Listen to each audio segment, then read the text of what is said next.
Hello, good evening, wherever you are. Thank you very much for joining us. This is Eyeafrica TV, and we are back again for the NRA Road Safety Campaign Program, which has been coming on your way over the past couple of months or so.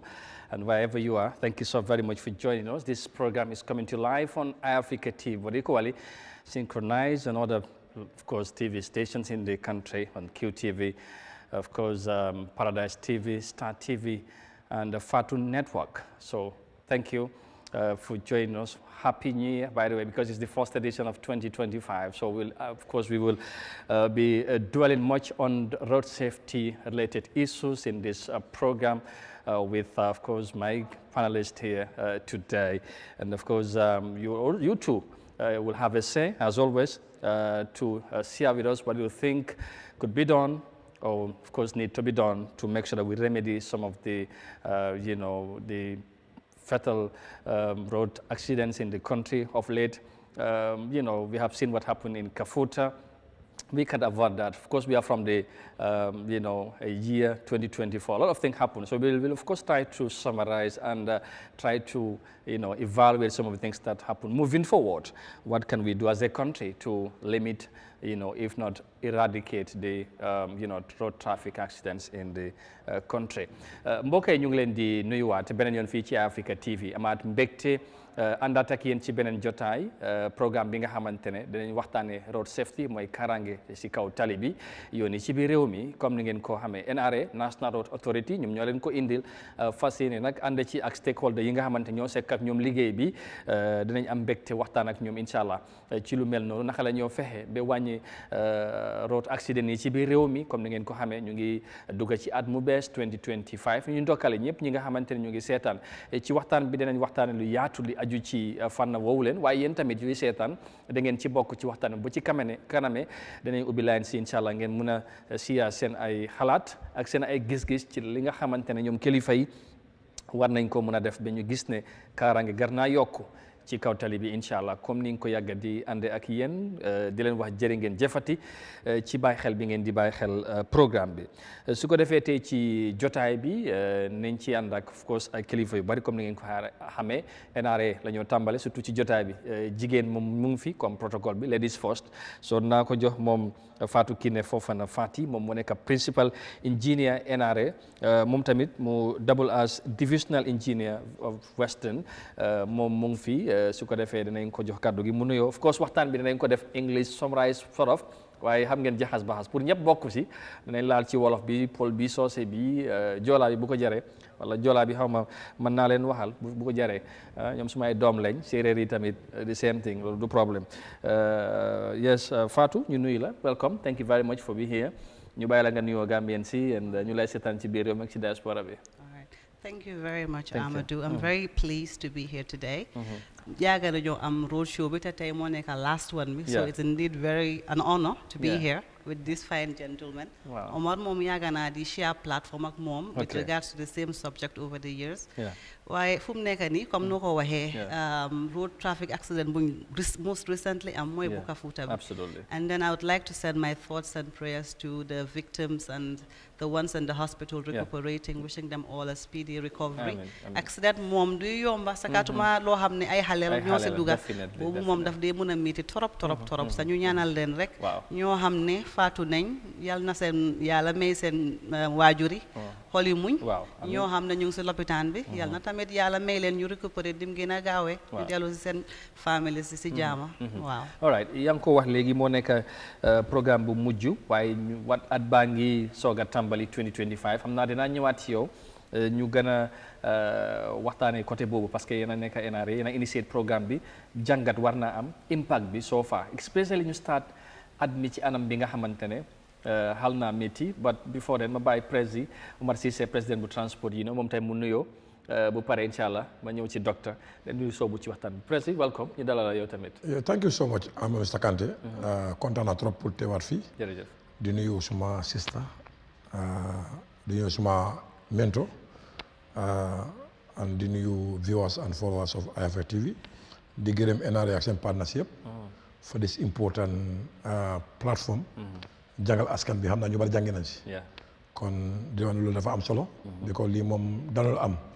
kon su ne bii mooy last programme xam naa beneen mu ngi ñëwaat. waaw waxi last bi moom moo si xalaat tiital tuuti rek. boobu moom. because awareness campaign moom continuous process la. because mbir yi moom il faut issues yi am. absolutely ñu ngi discover comme ni nga ko waxee. incident bu xew Kafuta daw na yaram trop. and also not only Kafuta am certain areas. that jot na information si. ñu ngi jaale ñëpp ñoo xam ne ni dañ si jot a ñàkk seen bakkan. di jaale seen famille bi. di jaale sama bopp because one of the victims in Kafuta is my friend tamit. kon di jaale sama bopp di jaale di si masaw ñu si am gàllankoor di ñaan yàlla jàllaw ala mu foga seen boppa ñu wér di ñaan askan bi tamit ñu yëpp ñu comply with the securities ñu allow security to their work this with the competent report ñu xam exactly what was the issues and try to work on those issues and you try to bring a solution because already we have a problem so now lan mooy solution rek nag la ñu am solution nañ si problème bi there should be lessons learned thank you moving forward to avoid such thing happening again loolu dafa am solo jërëjëf Omar président bu transport union ñu dalal tamit docteur Mamadou Gassama road safety focal person WHO yaa ngi wax ne mooy sa idole wala role model I think he is everyone's role model. Sharing platform with him is just so inspiring. A lot. Doctor, once again, thank you very much for being here. And we just allow you to get new setan, then you get into the discussion, inshallah. Barakambe badi ngul be ben kan jibe men bel la moy kam be konton na toni konton la be bismillah programme yinto programme men na ku mayata mo bele ni beje bayrin ko silo kam ma sibo wala ñi accident absolutely o mam mo kare di nimtige ke batije musutije ketije ay bela sula na panel sole men foten wala mum be accident men keta men me be molu hanbi be ala talla tentu la folo barate men ko wala nyanta kan be sango konto na men yalon ko le baadum taw accident into be konto na sangon programme la mum ko men ngafu nyamen ñina fu ko men ñina mun na programme la bonti synchronize bari jikita ngamira ning na mbulola ta fenkan men marta programme ni be ba continuer la ka ning fo nga ñoo hakil bi absolutely very important fen me alon ko amen ko mo la ka tabi ngol la fo na programme wonde ni accident o jibe ni ya jibe ya misali fi fen wala ntol hadaba de wala ka kuif hadaba lu ka tutu hadaba lu ka jibon say mu nabi ji ko tek definitely mo tafra ala mo yo baye hada badi ni ko hada badi men ka moto bori accident to sot la ni moto manke accident to sot la ni siloti ni am accident sot la moto la beje silo beje ani mo hada badi mo fana beje definitely wala ay fen tampu mem yiroti wala fen so bune o yiro mem beje mo la tutu mo la fi wa hada badi ngodi atlem bidum ko mo ji so bele ngani bele bento bele ni beje mo kana mbulo chodi mo kilna bele ni beje mbe akata it's a collective responsibility indeed thank you doctor I will get back to you in a moment Fatou well ma ñëwaat ci yow like I said idea bi jubluwaay bi programme bi comme ni ngeen ko waxee ci past edition is about to enlighten the public pour ñu xam because Talibi ñep ñoko bokka that's why we have different stakeholders here and the police should have been here but due to some reason or the other they could not make it today past edition ñu ngi fi won ñun yep ñoko bokkon what's on depth sort of evaluate because you have just said that this is the last edition of the program but the year is just starting boo ci doon di evaluation ak lu xew Kafuta lan ngeen ci jàngee and fooguloo na there is a need pour lu mel ni continuer di am gannaaw ak askan wi as stakeholders ñi nga xamante ñoom ñoo bokk tali bi waaw you can speak in any language bi nga comfortable nga mën a communicate bu baax waaw loolu lañ waaw abaraka bake Amadou yebbe ila ñu nen ka roku mayata bake to ñaalom ñu non bil ñu synchronized broadcasting la last edition ti bari road safety programme mo fenate me alon ko kaso le weekly even on the radio ate Omar Katara jele West Coast Radio fana kaso to jele so continuous process lom ni tata NRA fana na Facebook page to fana every time katara sensitizations ñol fana soto la jele so among dang ñim programme o dabanda bi sensitization of fenati me alon control ka tuwala le saying because of the increased road traffic accidents menka ke silolka but if ni na jibe ko doctor ya fo nyaming ak mu nek accidental cause mu na accidental cause because accidental boka just ka fay moto mo le ka borenti ni ya ning accidental kete police all sita site totally ya evaluate pour ka jibe what was the cause of the accident adon ni ya jibe in most cases speeding ka contribute la speeding has been a significant contributing factor to all road traffic accidents. Adon niya jibe for ya jibe, speeding is a choice. Motoborin nila la choice long. Because niya na silol fanan be jibe, there are speed limits milba siloka. Munam speed limit ti. Speed limit wolom niba motoborin deka isaje atara safiring silobala. But our definition is the legal limit me alonko a driver is allowed to drive to use on these roads. But it's a driver Jamal Bijay so speed limit ka exceed le by far. Wala ka accident Jamal cause. But in near speed limit on noma, which is sila dol Bijay 25 le Bijay lopitano dala school or dala to akaka 25 km per hour. Ekaja sila dol Bijay 30, dol Bijay 50, dol Bijay 70. Hani na nyim battle had near GB the highest speed limit there is 70 kilometers per hour. But in near hakilotu drive wal katale for 120. What time all accident toka cause. Near speed limit on noma. Handi ba accident of sotola, ala impact would not cause a fatality. Wala na speed limit kumayata siloka. In such occasions, Ngabalma, if new keta, what have you learned from that? Because it's keep on happening. Isn't there a need, you know, so that you muna def dara pour régler situation bobu? Because in other countries, I guess there are certain resources wala machines in your tech. Driver would dawe certain limit me one ko now. Of course, police be na ko ham. Bu taxawé bu even fekkee ne wàññi nga taxaw na xam ne yow daw nga li nga warata daw so there should be a penalty for that. Yes, there is these days. Near Korosi Battle had in Siloka, saying you have more police presence than before. Near GB roundabouts all bit or junctions, you know, the major junctions also. Eka police motor tara park range, wara motor circular tara park range, walba load range specifically puruka speeding fanam control. But near Korosi iba Battle had in Silo da man can follow. Near GB na Trans Gambia ita police will jalaji as much as ibe jala nyamem for the Battle Harden Highway. So let's be honest, the road network also have a broken.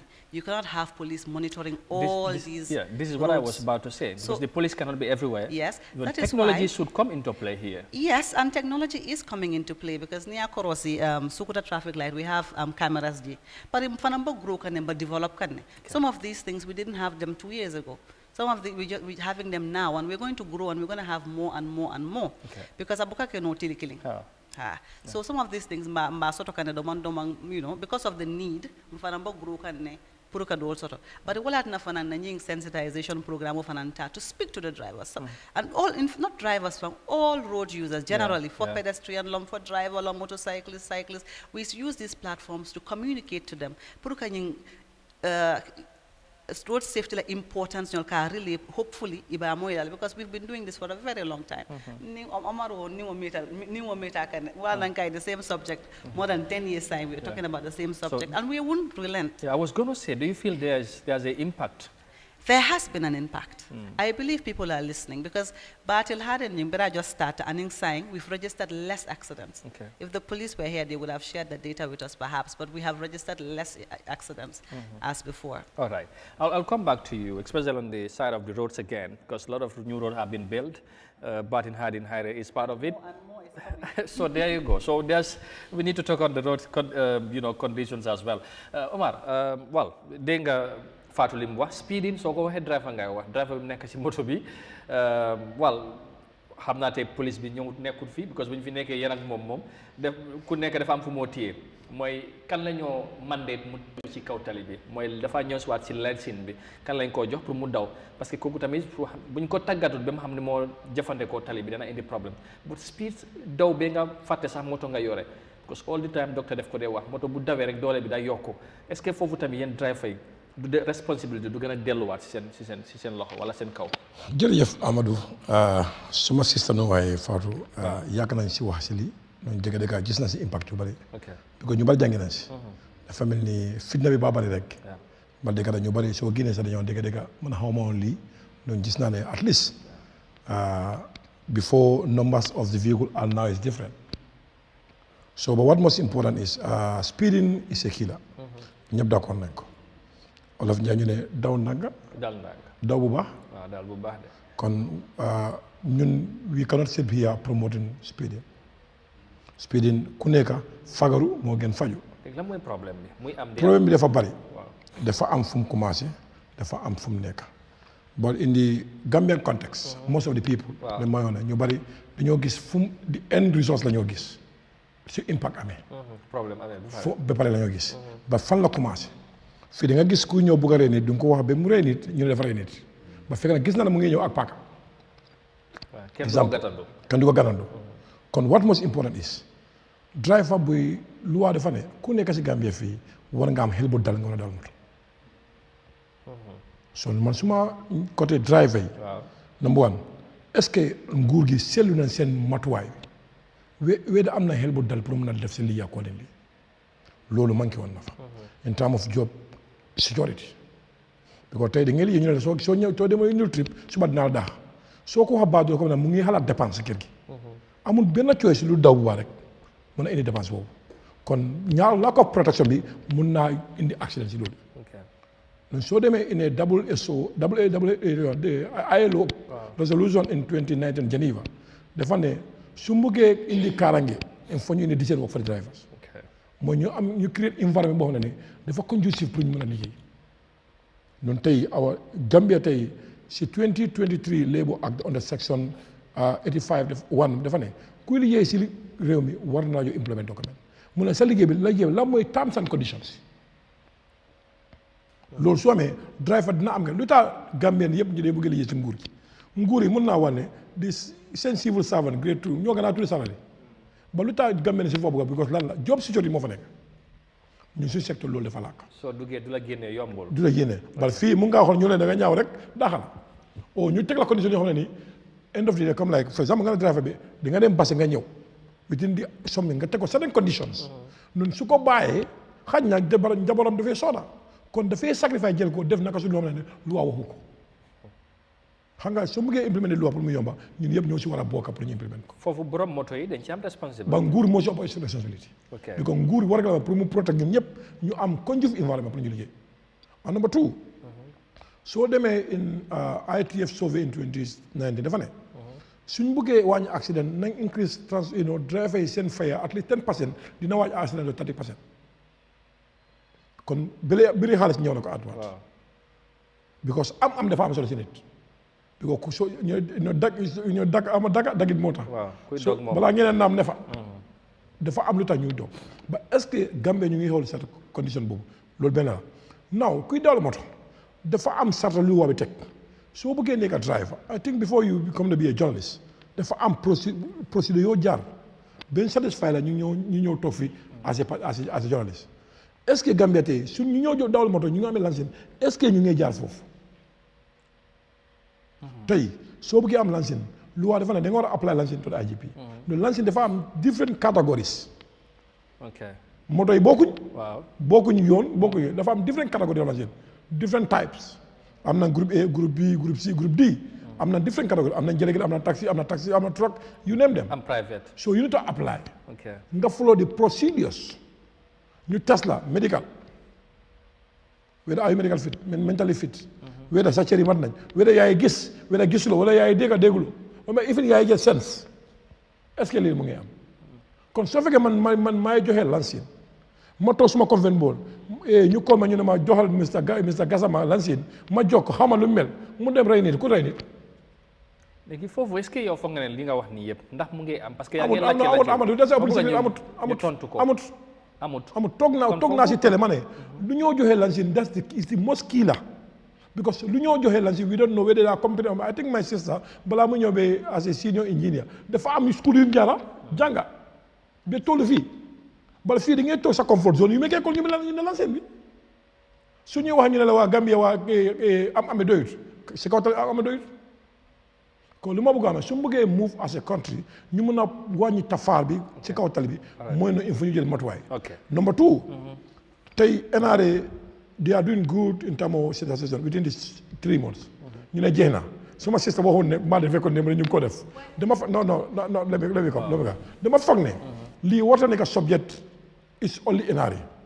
The centralization is a continuous process. The front nekk lu NRA kese muy man because man every week dina am 2 weeks 2 media platform every week man soo boppa personally pour wax driver yi 95% of this country road safety la but now Minister of Transport keneen def ko war a def keneen def ko so that ñun and also accident bi xam nga Gambia ti accident amee nit di dee ngeen jégal si kàddu bi dañoo jox fi nga director driver but sometimes even kuy dox tànk def lay waral accident kuy dox tànka ku amee saret ku amee bicycle even road infrastructure is causing accident in this country donc lii yëpp time amul ba mun naa ko faral benn yow nga explain loolu ñu gën a understand parce que waxtaan bi mu ngi soog a door te dana baax pour yi mu leer ci boppi askan bi kuy xëj na cross tali bi ndax yow mun ngaa def ba accident am nu ñoo tabax ci boor tali bi gis nañ li nga xamante ne moom mooy clear the roads operation bu fi am yàgg coow bu mu am mu indi so yooyu yëpp war nañ ci mun a jàngat ba docteur su ma dégloo Fatou déglu Omar again this attitudinal change Molla Jiko will come back on the table again. But then, as is it mean for no work water because just listening to two of them. Better yalong nkafo nimbe kachala mwinta fudi balam fudo kuliata bag. Ni ajibe millions of accidents happen in the world, but each accident is different from the other. The consequences surrounding that accident. Well, an accident will niyama fueta ye evidence ya kisi mune yin sabu. Even nika speeding memfote. Mbari muso memfota kumata. Mo jama malum ye speed dama sa kacha jam for 2 hours maba. Absolutely. But niya cross mune ati nga because research in 2006 taxi drivers. And that research is about speeding. Why do they speed? Imanga truck driver with taxi driver in 2006 wato nyin turntable nyin among silo le first one silo abit datka one in 2006 wato ka vo turntable ba garage fanko yel kutamata na men shoote niya cross driver doliko ika bori landa tambing fend weresima fana beje dal weresima Omar has just like highlighted inin mototio comme misal fe sa etoko mototio is sasi complicated. Or driver speeding not only the person, but there is something surrounding that driving may have a speed killer. One of them is even the car owners contributing. No, absolutely. Ni como eco driver say ne motor sanko I want Willie Saba or Willie Fulan. Ibrahima. Nga driver do ñoko intul ba mu nekkal say. Fo nga bori. Yeah. Mbe bori ni passage mbol no madon. Passage mboro madon. So e ka passage mbori because il a tele balu bolto. And that balu for nata because you are poor. You see another again. Poverty comes in. Or poverty is making the driver to speed because dimbala babu. Absolutely. Ako left the trip ya sasiko wuli flani wala nata gila. Moto man kati bake. Problem na dimbabi sab munekela. That driver must speed. So speeding is a very complex phenomenon. Dolfana biji ko because of the age. Didn't know wana yale. Didn't know you compete in the traffic. Definitely. Kebal near Korosi back. Kebal maintain of 60, 70 abe moto berborendla. And didn't know me 25, 30. No, they cannot be this. They can make a new motor kendo kono because these speeds now, the cars, modern cars, they go the speed can jump for back. The kilo it can become more. Nite be moto kono sita kono silo be diare, moto be betare. Didn't know muti. Didn't do beta bala. Maybe that passaso member didn't fall in killed. Obetilan. Yalla buñ la wone mbayar nga yore. So exactly mbayar nga. So yaji wala mu obemu contribute even passengers themselves I mean some vehicles ngam mo même passage fo ngam driver singo la fa. Yeah. Isingo la fa driver fo mbaka bari mo le passage fo ngam moto ko isingo la fa I'm late. Indeed. Isingo la fa mbita bade bay no. No. Who are, so you see how speeding is. That driver speeding. Okay, speeding issue. Can we align that also more or less the silo condition, the quality of the roads that can silo because the more than what is silo align ni begin. Silo. Most of our countries in the African region, mbuka silo mbuka mole belengani de la silo kan. Muka sila yusula belenga muna sila yusula belenga ni moto le ngani yobe jele men ba moto borni bari ka tubabul ka men active transport new accident men for them. If there were footpaths where people will walk, that accident may not have happened. Yeah, certainly. But where is the footpath? That is where the road comes in now. You cannot construct road only for the vehicle. Yeah, absolutely. You also, because what is important to reduce exposure to traffic, the high mobile traffic, to reduce exposure to it. If I reduce the nyadi, well, me footpath that I alonko, motor ni multi it not only silo can sare tol beji, fully show beji, machine beji, motor beji, sila kilo mobe. Ni yini ngai ko sa inte from bodo betama na inte ka tama baka so betama lo mang glass do me fenkela drabo fona binan takel ngai ko shal mu nekete nem tam akonye silole so road infrastructure is important indeed, because if you don't act on active transport mu ne bekela silo abe nyerente di tamod lati ibe tara silo fon ko mo be tamal so there could be dolbe silo silo abe sino la abe wallahi dolomi absolutely ani mbori ba ay ko but when there is for example active where you cater for the pedestrian ila tamadula most of these accidents so how serious it is in our communities and environment, people sitting on the roadside just like market size anywhere you go. It's very dangerous because the speed came in for them, even those fancy cars. And I keep repeating it. Even the seat belt, we call seat belt, the threshold is 70 kilometers per hour. Yeah, you said it last week. I said it before. Why are you driving at 120? You are the mercy of yourself. When there is an impact, you are finished because the threshold is 70 kilometers per hour. Why are we saying 30 kilometers? Because you can kill at 30 kilometers per hour. This is very important, Musabwan. Yeah, indeed. At 30 kilometers, you have that person hitting a pedestrian. That pedestrian has 90% chance of surviving at 30 kilometers per hour, meaning that 10% you can die. So 30 kilometers per hour, reduce, there is a reason for it. 50 kilometers per hour is the maximum when there is frontal collision. The chances of you surviving is 50 kilometers. If you go 50 kilometers, yes. But if you go beyond that, that person, for example, that frontal collision, it is 50 kilometers. That's why 50 kilometers per hour. These are the reasons. There are reasons behind this speed limit.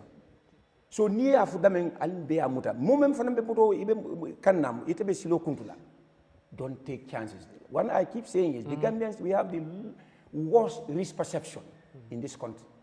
Very low risk perception. Muna kena muna mol buka ile safety hatibak. Motobo body nambak anim body ba silo kuntu. Yeah, that's also another problem. That's so where are we? Yeah, definitely. I'll come back to you, doctor, because we need to talk about the health aspects, right? Accident or keta, what should be the next port of call? I know you have once dealt with that, but we need to, further again, lolu. At this juncture, before I start the second round of the discussion, I will just declare the lines are open. You can join the conversation wherever you may be. Let us hear what you think about what we are talking about, road safety issues in our country. It has becoming more of a concern to everybody. That's why we are here to discuss this long-standing issue. And I hope you too might have a say on this. The number is 2323213. You can join the conversation. Fi ngeen mënta nekk ubbi nañ line si mën ngeen bokk ci waxtaan bi nañ xam yéen tamit ndax ngeen gisee lu ñoo waxtaanee ci kaw tali dafay am solo number bi mu ngi noonu 2323213 mooy fi ngeen mën a jaar bokk ci waxtaan bi dana doon lu am solo ñu déggee ci yéen tamit ci biti. Well, Fatou, xam naa ne you might react to what Omar have said earlier gisoon naa nga bugg a wax ci foofu but about affaire yi tali yi docteur mu ngi ko gën a buttressed there's a need pour ñu am quality roads but doxkat yi tamit fu ñoo jaar footsteps yi yooyu dafay baax pour ñu ko soolare NRA and the government ñu defar ngeen yoon yi bari te wax nga ne plan is on the way pour ngeen gën a defar more roads but having already listened ci luñ dégg ni already don't you think there's a need or sax for this kind of programs mu gën a continuer for people to become more aware of naka la ñoo mën a use suñ tali for safety and for precautionary measures as well. Wow, dëgg la comme ni ma la ko waxee earlier. There are more of this kind si pipeline. Wow. Because ñu ngi amee more and more roads coming. Te comme bi ni mu bokkee si OIC bi. Those roads are also coming with their sensitization programs of NRA si boppam ñu ngi am seen sensitization programs Ministry of Works tamit ñu ngi am seen sensitization programs. Okay. So sensitization bi du MCB. weekly sax comme am nañ weekly radio show boo xam ne tamit ñu ngi use boobu pour waxtaan ak driver yi pour si same subject bi la rek. so waxtaan bi moom du fi am. dafa continuer. alright kon dina continuer ñu jël suñ first call bi ma ñëwaat ci yow Aïssatou Keita mu ngi ñëw call hello Aïssatou salaamaaleykum. hello. hello Aïssa. ok dafa mel ni ñàkk nañ kooku soo mën ngaa dellusiwaat ci line bi 2323213 yéen tamit mën ngeen def comme moom rek ku bugg a bokk ci waxtaan bi ma bàyyi la nga kon léegi nag naa leen bugg di dog parce que gars yi di ñëwee suñu koolee waaw comme docteur tamit li mu waxoon bëgg naa see yokka tuuti exactly with regards to resign si yoon yi waaw dëgg la suñu yoon yi yuñ amoon catered for pedestrian sidewalks yi yooyu waaye soo gisee over the years ñun tamit ñu ngi improve soo bàyyee xel suñ waaye si roads yëpp am nañ pedestrian footpaths foo xam ne nit mun na fa use dox in a safe manner cyclists yi mun nañ faa use tamit nga xam ne dinañ avoid carriageway bi mooy yoon bu auto yi di jaar soo bàyyee xel si baatil xaarit bi sax am nañ caps yoo xam ne dina protect ñoo xam ne ñu ngi dox si side yoon yi nga xam ne su ak moto waree miss du dem hit pedestrians directly so ñu tamit ñu ngi jël so many other solution. ok dinaa ñëwaat ci yow surtout ci côté yoon bi nit ñi ak yoon bi foo def ma interest am na li ma la wax bëgg a laaj parce que damay dégg nit ñi di ko jàmbat toujours bon nañ jël keneen beneen koola mu ngi ci line bi hello asalaamaaleykum. waaleykum salaam. yes koola ñu ngi lay nuyu. Mr. Kante a baraka bake nge kotong nge jo ini la panelist be all right abarka alla discussion ni be kuma albe fanna la kacha kam yalon ko sulo be je bakele okay surtout NRA la Carola bearing road safety min al ka fotendi ay banko jungo be la sula surtout mol men yalon ko wolle ke munafan manola wol ñande ke ko le men ko silo la hakko ñanda jibe la bar fana ital fana fon la ni wala tanko anyanda kumala baki e bulle okay ko min be alfa la moy kala mi fo kande ni mu wala lendi yalla ko ni so farni yalla moy ila karon nyanta jam ko la bakele ni wala tanko to ani mol bin fanam ben yalla ko wolle be silo ni yustan ay fanna do ka tamen yalla ko wolle ka wasi do ka sila dala to nyala ni mangwa do ka tuma do baro balwa ka ko lebulu bari ni wala tanko should be more important to you than anything woto mol men yana ko leka silo surtout silo kulol kemo the most time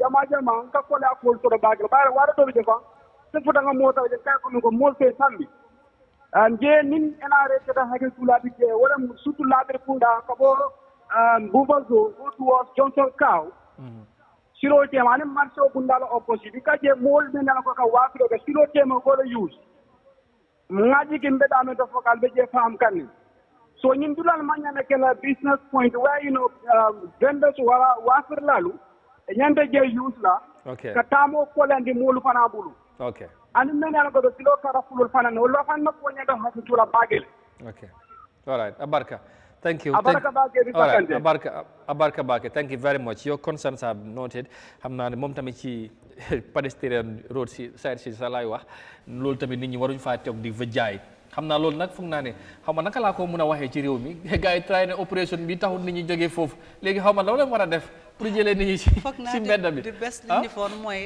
create operation clear the roads génnee nit ñi sensitise leen ne waruñ faa nekka ni ñoo demee gars yi di delluwaat gars yi ñu ne loolu opération bi is already failed ba moom ñu ne fail na xanaa ngeen xalaat leneen I wouldn't say fail na because soo gisee yenn place ba tey am na ñoo xam ne maintain nañ clear routes yi waaye am nañ areas yoo xam ne we are still having it very difficult pour nit ñi pour nit ñi obey ñu may driver yi may pedestrians because soo tegee sa jaay bi fu nit ñi war a dox then people are obligated to use the carriage and even doctor mu ngi ko wax kaaraange even for the safety of that person for their own safety because we've had accidents in the past nga xam ne driver yi dañoo lose control dugga si biir jaaykat yi so operation bi it was even more for them for their own safety than for anything else absolutely ñu jël Tidiane mu ngi ci line bi hello asalaamaaleykum waaleykum salaam maa ngeen def jaama rek alhamdulilah seen programme bi am na solo trop jërëjëf ñu ngi lay gërëm ba very very important thank you foog naa ne li nga xam ne moo gën a am solo fii mooy speed waaw because naturally da ngaa gis ne waaw most of the accident speed moo ko dee cause. waaw. because so there is certain limit of speed. da ngaa gis ne pour nga contrôle sa steering bi daf dee nekk problème. dëgg la. yaa ngi understand. so situation dafa mën a occur. waaw. bi nga xam ne yow da ngaa lose control because of the speed bi nga dawee. te I mean yow driver bi si boppam sa life mu ngi fa. am na looy yàkkamti li nga xam ne loolu ngay dawale ba war a ñàkk sa bakkan. I think it's very important ñu wax ak drivers yi and the transport union. waaw. ñu make sensitization with the drivers you understand speed limits te ñu adhere to those rules and regulations. because bari na driver yu nga xam ne ñu ngi daw si street bi. waaye xamuñ lan la miin sax traffic signs yi xamuñ ko. absolutely. so maa ngi leen a jaajëfati. jërëjëf Tidiane. waaw di wax ne daal speed limit daal. mbir la bi nga xam ne war ngeen koo gën a waxtaanee. people understand ko ñu am reduce the speed when they are driving.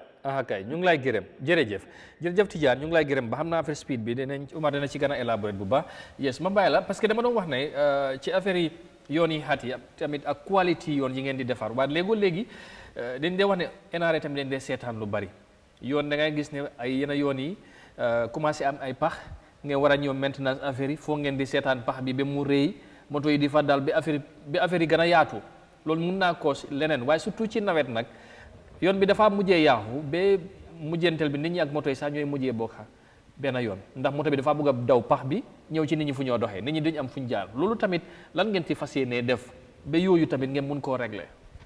jërëjëf Amadou. route maintenance bi nag loo xam ne la NRA every day ñu ngi si kawam dañ am ay maintenance team yoo xam ne every day dañ dee génn di fata pax yi di ko wàññi every day. waaw. waaye léegi noonu affaire yi moom seetaan bu ci dee am. dañ dee mën a maintenance sax de yeneen saa yi loxo xam nga su bëree ba pare lu ñu mën a bàyyi xel. waaw si lu si nawet la di faral a. waaw foofu la waaw nga baal ma ñu jël beneen call la Aba mu ngi ci line bi hello salaamaaleykum. maaleykum salaam. yes. Aba jaama rek alhamdulilah. jërëjëf seen programme bi kontaan na trop.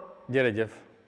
maa ngi ñaan suma mbokk mu tata bare just few days back ma a very serious accident. okay. waaye may ñaan xam naa ne comme si xam naa bokk ci waaye moo dee di gën a nii. ngay ñaan di ma saa yi def nañ la sleeping police kon ni si yoon yi si dëkk yi.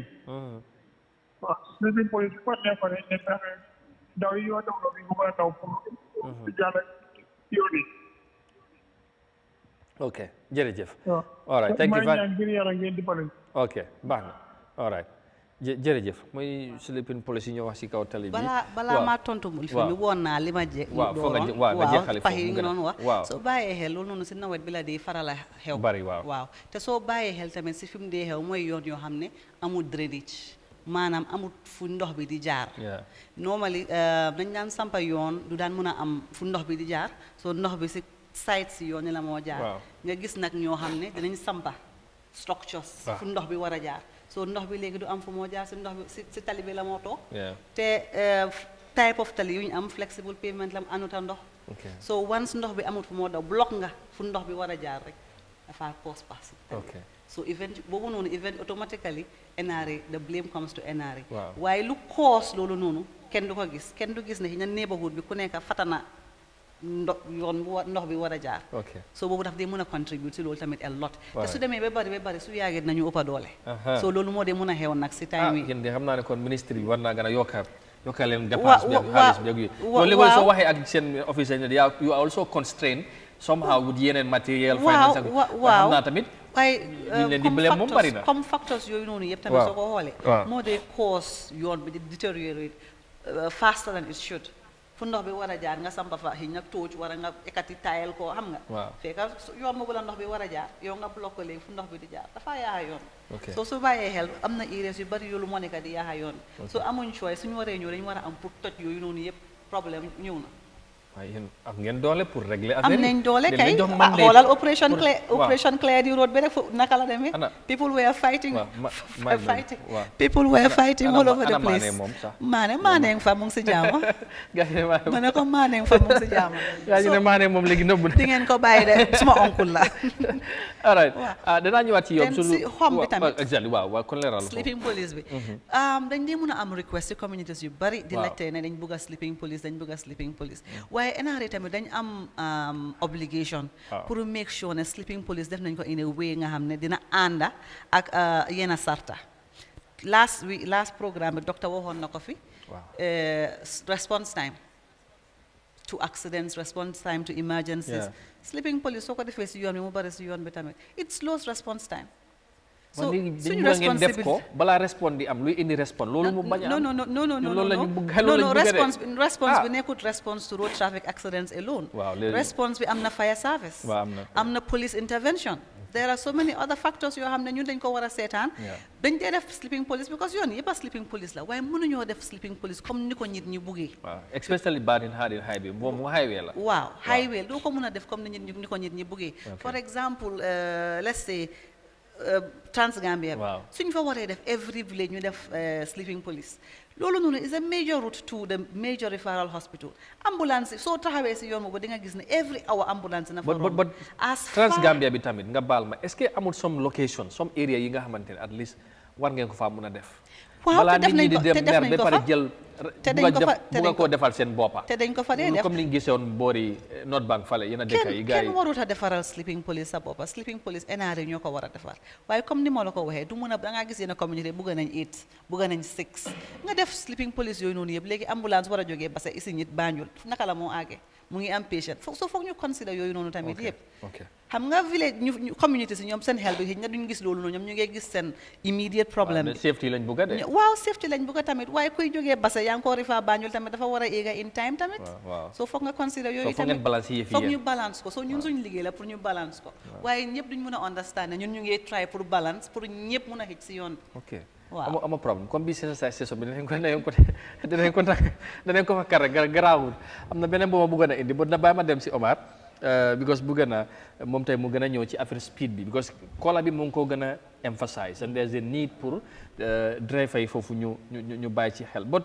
wax nga lu lan moo dee cause speed bi demand bi from the motors ak xëy na government bi defuñ yenn regulations ak kan mooy dawal moto but driver bi tamit est-ce que moom at some point du sóoraale boppam parce que mun naa nekk victime at the end of the day bu dara amee wala sax victime lay nekk in most cases bu xewee driver bi daanaka pour mu recca du dee bari loolu pour ñu sóoraale ko tamit yow da nga ëpp ay nit ñëpp nekk sa loxo yow yaay di boss yow yaa nekk lépp ni ngay dawee foog naa loolu tamit war na ci bàyyi xel bu baax ba thank you Amadou waaw suma sista war na yëpp waaw si la terminal bi dafa ne su tal bi yaaxu waaw lu ko dee cause reasons du nga ko dee gis waaw pax rek lañ gis kon waa accident rek lañ ñëw gis Gambia loolu dee war a accident gisuñ ko waaw dina impact la ñoo gis accident am na ba fekkee ne accident yaakaar naa di dox ñu ngi koo gis di am di amaat di am waxoon naa fi ne speed is a killer social in terms of risk factor driver moo nekk ci risque because mun naa wax ne Gambia fii 99.9% moto yu daw yëpp am na insurance cover amal rek waaw su yàlla def tafar am soo xamee lu luwaa bi wax mun nga am dampaay number one xam naa xala alal mën ta faj ba mun naa wàññi na xar waaw exactly soo amee gaañu war na mën a faj ba driver buy dawal moto moom bokkut kon soo fee risque la en tant moom risk factors moom moo gën a nekk danger number two moo nekk ci kanam moto baar bi steering bi wóor ko impact boobu rek moo tax driver su accident amee su collision am rek pour nga jëlee driver dafa nekk problème bi ko fu nekk moo xat kon di woo ñaax sama njaboot bi de waaw bàyyi sa xel am na solo trop fagar moo gën faju tigi mar bul na naan nga naan putit amaana rek waaw man de soo lu ngeen ñàkka waaw nañ góorgóor def nag loolu maa la koy ñaan waaw comme nu ma ko waxee nekk problème bi yàgg na problème 50 years la ñu waxtaanee fii I think problème 60 years not 15 years in fact because Gambia jubilated 60 years independence so ñu bëgg a problème boobu ñu bëgg ko saafara du yóbbal lu gën a am solo mooy ok nga baal ma ñu jël beneen koola Pa Moussa mu ngi si line bi hello salaamaaleykum maaleykum salaam. yes ñu ngi lay nuyu baax di la dalal ci programme bi. ok waaw man li ma bëggoon a kontaan naa trop. waaw pour ngeen am façon programme bii nii. ok man dëkk naa Europe for a long time.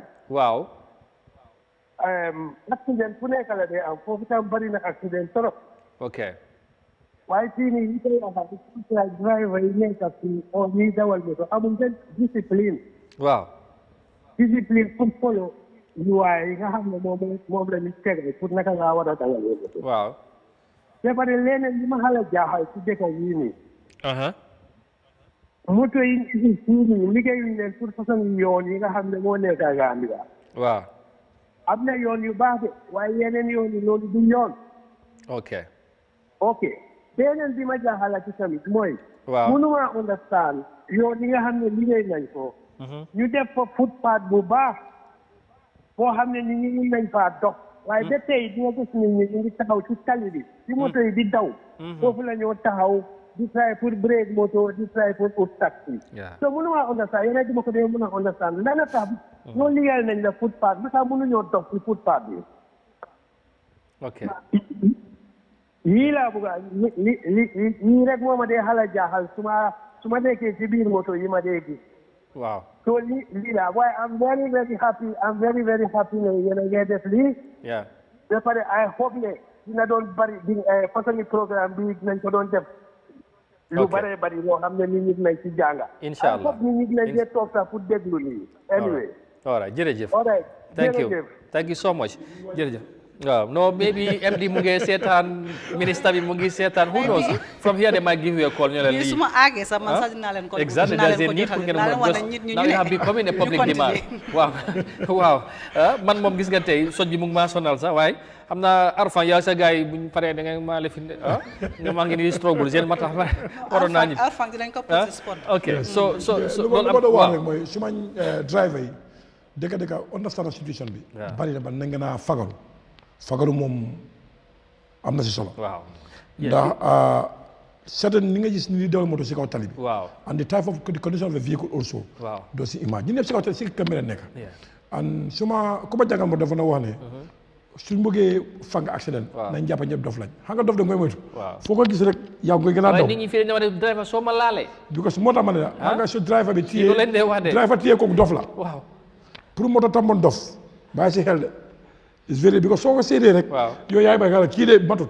ok kon ba soo jàppee mën naa gis. yaa ngi ko gis waaw ku ne dina bàyyi sa xel ku ne dina bàyyi xel. alright ñu jël Ibrahima mu ngi ci line bi hello salaamaaleykum. waaleykum salaam salaamaaleykum. waaleykum salaam wa rahmatullah. na ngeen def. ñu ngi si jàmm bu baax noo def yow. alhamdulilah sant yàlla rek. macha allah. di am kontaan ci seen programme bi. jërëjëf. di rafetlu ni muy doxee. waaye ñun problème bi Gambie am mooy seen nit yi seen mindset bi lañ war a kii. waaw. mindset bi mooy problème. parce que liñ war a def. waaw duñ ko dee mun a xam. ok. ñu ne marché lañ dee doy ak yaakaar. because NRA ñun seen bopp am na problème si bëri dañ ko dee encounter even si ñoo def liggéey si kaw yoon bi. driver dafa romb sax nit mu war a wàññi speed am dafa ñëw forcé. understand nga loo xam ne mun na faa cause accident si kaw nit yi. sleeping police yi nga def da nga ko def ñu ñëwee si ñëwee sax su la ñëwee dañoo wàcca dem ci beneen side bi téegaat dem. soo borom kër boobu dafa ñëw moom tamit teg beneen bloqué am nga ci side bi noonu. pour nga xam ne su nekka nii kenn du mun a jaar ci side bi noonu. absolutely. yooyu yëpp ay problème la ñuy nekk. suñ leen defalee drain suñ ko foofa sax da nga gisee dañoo ñëw samba seen cantine ci kaw drain bi. xam nga because fii soo demee naka Colomba route time bi ñoo defar foofu noonu am na ñoo xam ne seen cantine dañ ko sampa si kaw drain bi te bu ñëwee pour suñu drain bi mënuñ ko suñu foog da nga am pour démolir cantine bi génnee drain bi doo ko ñaal ko nga dem jël sa mbali yëpp ñu sotti ko si drain dem dem level passé nga sampa fa sa cantine lii yëpp ay problème yoo xam ne di koy ñoom seen xel lañ war a wécci daal li ma gis daal mooy dañ war a am national assembly ay naan ministre bi dafa war a jël am ay loi yoo xam ne dafa war a yóbbu national assembly bi. ñu def ko yoo xam ne change mindset yi Gambia bi. par exemple su ñu téye yaa ngay sànni mbali si tali bi. waaw. ñu téye la ñu la war a fay $300 instant. amuloo ko. You blow Magari and pay him every day you minus $10. But it's 30 days. Go get a dose on one. Okay. So excellent. I'm not 10 days. I'm in your ear. Mindset Jerejef. So, Mangina Jerejef. You like it.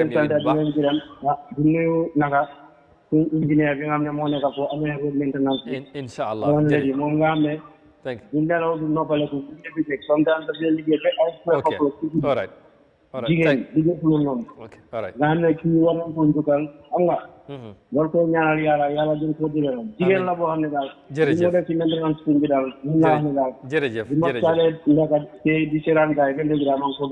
Thank you so much. Jerejef kontaan nañ bu baax Omar nga daaneel fi nga nekkoon quickly time bi daanaka xooj nañu te bëgg nañu laal tamit ci lu ma wax rek mooy ñu gën a bàyyi suñu xel waaw gën a fagaru gën a bàyyi xel waaw issues yu bari nañ ba lu gën a am solo gën a bàyyi xel def nanka ak jàmm am na solo doctor if I should come back to you bëgg naa nga gën a elaborate tamit because in the issue waxe accident health bi mooy hôpital yi nit ñi nga xamante ne gaañu lañ the first port of call mooy naka leen ni di mën a dimbale rush leen to the hospital recently again pour jot référence lu xew ci Kafouta ay xale ñoom ñoo ci gën a gaañu so bu ñu leen yóbbee ci hôpital bi léegi am na dana am yu manqué naka la leen mën a receiver ñu accommodate leen jàppale leen I think medical side tamit foofu am na loo ci mën a elaborate pour nit ñi xam tamit side boobu dafa am solo first aid people don't take it serious in this country te loolu is another thing yeah I think it's very important. Yeah, it is indeed. Yeah. You see, when we say you divide accidents into three. Wow. Pre-crash. Yeah. Crash. Post-crash. Post-crash. Now, the pre-crash is a very important. That's where the first aid comes. You know, hospital is there, is waiting, is fine. You can have all the resources. Yeah. But when there is a delay in reaching the hospital, there is a problem. Indeed, there's consequences. And most of the time, at the scene, there is where the problem lies. Yeah. People, the way they are, you know, taken even out of like somebody trapped in the vehicle, you know, and then of course, the people stand, you know, bystanders. They are only crying, panic, and they cannot take care of that person. I know they are not doctors. Absolutely. But what is important is the first aid. That's why it is important now to go do a massive, you know, training of people around the main roads, villages around the main road, or hotspots areas, so that you train a cohort of people. You don't need to go look that far. These basic skills, so that at the end of the day, people know when there is an accident, what can you do to help? Because then there are people who are bleeding. Absolutely. Seriously bleeding. Yeah, in serious conditions. Do you want to wait till whatever, if somebody comes? What can you do at that juncture? Now, of course, going now to the hospital, which is a very good question. I'm not in the medical place, but what is happening now is you have to have specialists for that, ready for those people coming. And we have trauma specialists here. Okay. Very good surgeons. So I think it's a holistic approach. Absolutely. The delay must not be anywhere.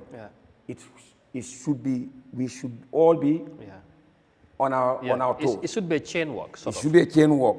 You must have the resources. The resources can never be enough in developing countries. Yeah, certainly. So what I can say here is that the Gambia, we are blessed. There is a trauma, already there is a trauma center, injury center, which is fine, you know, in the man you know. This never happened before, and we have to thank the Ministry of Health for that. Yeah, indeed. But if I may quickly ask, with the level of accident that are reported or happen in this country, well, many people seem to see our roads as death traps. You know, isn't there a need to augment the game in all levels that we are doing from the pre-crash, the crash, the post, to make sure people are fastly supported? Exactly, and bringing everything into the equation, you have to look at all the pillars of road safety. That's why it's road safety. We are looking at the road, the safety on the road. It does not stop there, but it goes outside. But there must be a super level where you also need to do your management should be correct, your policy directions. So it's a whole thing together, right down to the person who is using the road. So it's a complex phenomenon. Personal responsibility also counts in this one. I know we cannot just, you know, exhaust all what we want to say because of time. Now, by Fatu, nga jehale ak and of course the littering issues. tali bi dafa war a set gotas yi gis nañ recently lu xew boori Costa Road ba ñu yóbbu ko si social media bi di next day xaw ma yéen a ko clean xaw ma ñoo ko ñëw ñu setal ko sometimes tamit yooyu so what advice would you want to give to the public nit ñi tamit bàyyi seen xel mbalit bi am na fu ñu ko war a yóbbu nekkul ci kaw tali bi but nit ku naan ndox sànni ci biir pax bi because kenn du la wax dara loolu tamit jikko yi la ba léegi so if you have anything pour nga mën a elaborate wala reiterate the need people tamit gën a bàyyi xel ci côté boobu. waaw jërëjëf Amadou. littering bi léegi loo xam ne la sax mu ngi ñoo ëppa doole fu mu nekk nii especially on the new Battle Harden Road. Battle Harden Road bi is a 22-kilometer road. da ngaa gis ni soo bàyyee xel depuis Sting Corner. ba Airport Junction. dañ am léegi permanent teams yoo xam ne ñoo fa nekk di ko clean because of littering. soo demee si roundabout si moom yooyu léegi dañ ko def mbalit.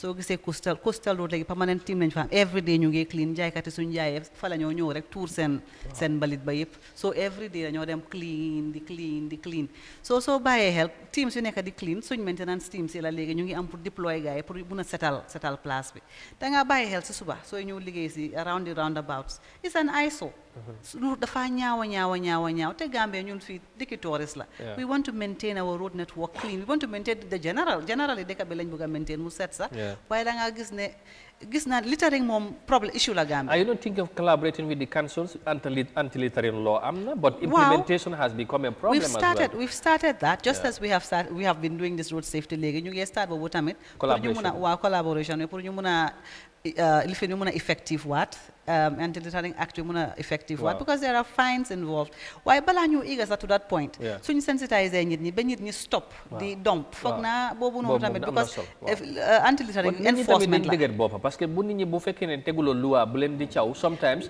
da ngay wax rek Gambien ñu ne ñi Gambien si xamuñ loi ñaari fan ñetti fan rek ngeen bàyyi affaire yi seddaat so loolu tamit moo tax léegi luñ nekk di def mooy di wax a nit ñi pour nit ñi dégluñu because da ngay gis ne littering bi it cuts across all age groups and social status da ngay gis koo xam ne sax mu ngi dawal moto bu rafet mu naan kan drinkam sax jël sànni si mbedda bi xam nga so ñu ngi waxtaan ak nit ñi tamit pour nit ñi mën a understand ne littering bi is something loo xam ne nañ ko bàyyi because ñaaw na trop tontable bi dafa messi fële moom wax noppi boobu léegi moom mbalit foog naa dafa am ñoo xam ne sax da ngaa gis ne si guddi dañoo génnee seen household waste bi ñëw sànni ko fa loolu yëpp discover nañ ko am na solo xam naa ne littering bi rek mun naa doy topic but of course we'll find more time it's a topic of its own absolutely mun koo discuss in another platform bon ñu ngi leen di gërëm baax di la jaajëfal bu baax ci ñëw bi talking about collaboration with council xam naa loolu war ngeen mun a partner waaye gars ñu ne ngeen bàyyi ñu defar seen yoon yi nag waaye boobu tamit beneen discourse la si beneen topic anyway thank you very much Fatou Kiné Fofana Fati moom mu nekk li nga xam mooy principal engineer NRA ñu ngi ko gërëm bu baax ci leeral bi am na solo naka noonu Omar Cissé président Gambia Transport Union moom tamit ñu ngi ko gërëm docteur Mamadou Gassama of course ku am solo la ci réew mi ci yu bëree bëri mu ngi cee yëngu ñu ngi koy gërëm moom tamit bu baax a baax ñu fàttali mooy red chef fi focal person WHO ci réew mi tey nii lañ doon indiloon ci édition bu mujj ni ko Fatou waxee ci programme bi nga xamante ne ñoom ñoo ko tàmbali waaye nag nee na bu delloo dina wax ak gars yi ñu seet na dina continuer am déet waaye ñu ne am na yeneen kaddu bi dinaa ko yóbbu dina fa aaga absolutely so they have other platform pour mun a continuer di wax ak nit ñi lii lu am solo la we need to talk to the masses nit ñi xam di need pour ñu gën a become more responsible ci kaw tali bi suñ tali bi mu ngee gën a exactly réew ñu bari te loolu waruñ koo continuer ñu seetaan gërëm leen sant leen bu baax fi ngeen mënoon na seetaan di ànd ak ñun ci programme bi ñu ngi leen di gërëm bu baax di leen sant di leen jox rendez-vous ci beneen special edition whatever wala ci beneen jotaay ci wàllu tali bi wala yeneen incha allah di leen wax jërë ngeen jëfati ba beneen yoon incha allah ñu fanaan ak jàmm bye bye